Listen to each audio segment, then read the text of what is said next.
Is it on? Yes. Okay.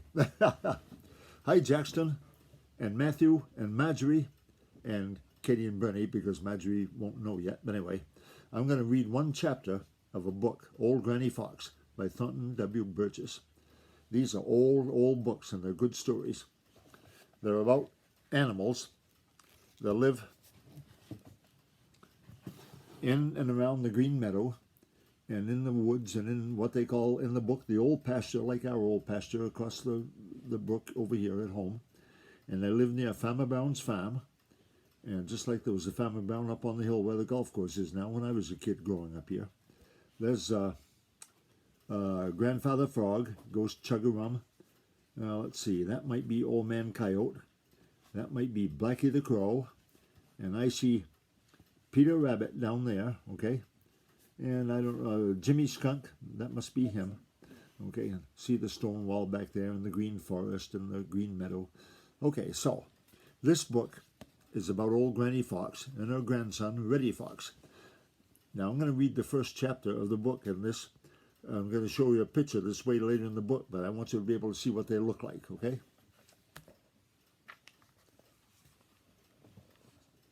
That's Granny Fox and Reddy Fox. And right there in that picture, look at the glasses on Granny Fox's nose and the dress she's got on, the apron. And they're in Farmer Brown's hen house at nighttime, and it's in the wintertime. And see the hens up on the roost, up on top, all asleep. And they're going to try to catch one of them to take home and eat. And they snuck in the Farmer Brown's hen house somehow. And they're looking at those hens, and they're really hungry. It's wintertime, I think, too, okay? Notice a basket down there on the floor, and the barrel over there on the side in the background. So that's what Granny Fox and Reddy Fox look like. That's them. And they're where they aren't supposed to be, in Farmer Brown's hen house. So let's go back to the beginning of the book. And I'm going to read just the first chapter. It won't take very long. Old Granny Fox.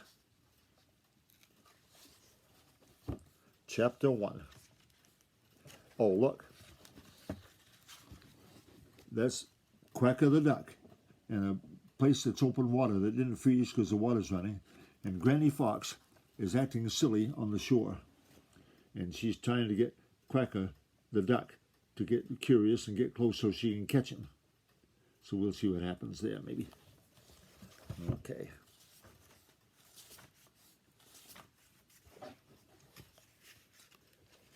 Reddy Fox brings Granny news. This is chapter 1. Snow covered the green meadows and the green forest, and ice bound the Smiling Pool and the Laughing Brook. Reddy and Granny Fox were hungry most of the time.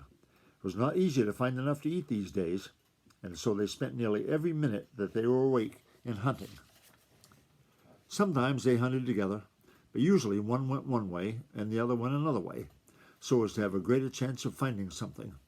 If either found enough for two, the one finding it took the food back to their home if it could be carried. If not, the other was told where to find it. For several days, they had had very little indeed to eat, and they were so hungry they were willing to take almost any chance to get a good meal. For 2 nights, they had visited Farmer Brown's hen house, aha, from the picture, hoping they would be able to find a way inside. But the biddies, that's another name for hens, some people call them biddies, but the biddies had been securely locked up, and try as they would, they couldn't find a way in. It's of no use, said Granny, as they started back home after the second try, to hope to get one of those hens at night. If we're going to get any at all, we'll have to do it in broad daylight. It can be done, for I have done it before, but I don't like the idea. We are likely to be seen. That means that Bowser the Hound, that's Farmer Brown's boy's dog, that means that Bowser the Hound will be set to hunting us. Pooh, exclaimed Reddy. What of it? It's easy enough to fool him. You think so, do you? Snapped Granny. I never yet saw a young fox who didn't think he knew all there is to know. And you're just like the rest. When you've lived as long as I have, you will have learned not to be quite so sure of your opinions. I grant you that when there is no snow on the ground, any fox with a reasonable amount of fox sense in his head can fool Bowser. But with snow everywhere, it's a very different matter. If Bowser once takes it into his head to follow your trail these days, you'll have to be smarter than I think you are to fool him.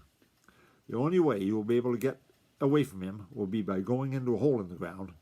When you do that, You will have given away a secret that will mean we will never have any peace at all. We will never know when Farmer Brown's boy will take it into his head to smoke us out. I've seen it done. No, sir, we are not going to try for one of those hens in the daytime unless we are starving. Well, I'm starving now, whined Reddy. No such thing, Granny snapped. I've been without food longer than this many a time. Have you been over to the big river lately? No, replied Reddy. What's the use? It's frozen over. There isn't anything there. Perhaps not, replied Granny, but I learned a long time ago that it is a poor plan to overlook any chance. There is a place in the big river which never freezes because the water runs too swiftly to freeze, and I found more than one meal washed ashore there. You go over there now while I see what I can find in the Green Forest.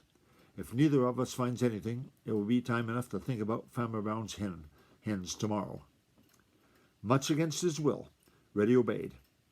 It isn't the least bit of use, he grumbled as he trotted towards the big river. There won't be anything there. It's just a waste of time. Late that afternoon he came hurrying back. Granny knew by the way that he cocked his ears and carried his tail that he had news of some kind. Well, what is it? She demanded. I found a dead fish that had been washed ashore, replied Reddy. Wasn't big enough for two, so I ate it. Anything else? Asked Granny. No, replied Reddy slowly.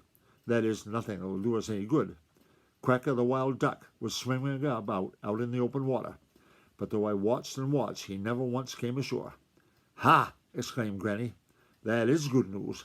I think we'll go duck hunting. And that's the end of chapter 1. I'll read another chapter someday soon, and I hope you guys enjoy it, okay? We love you all.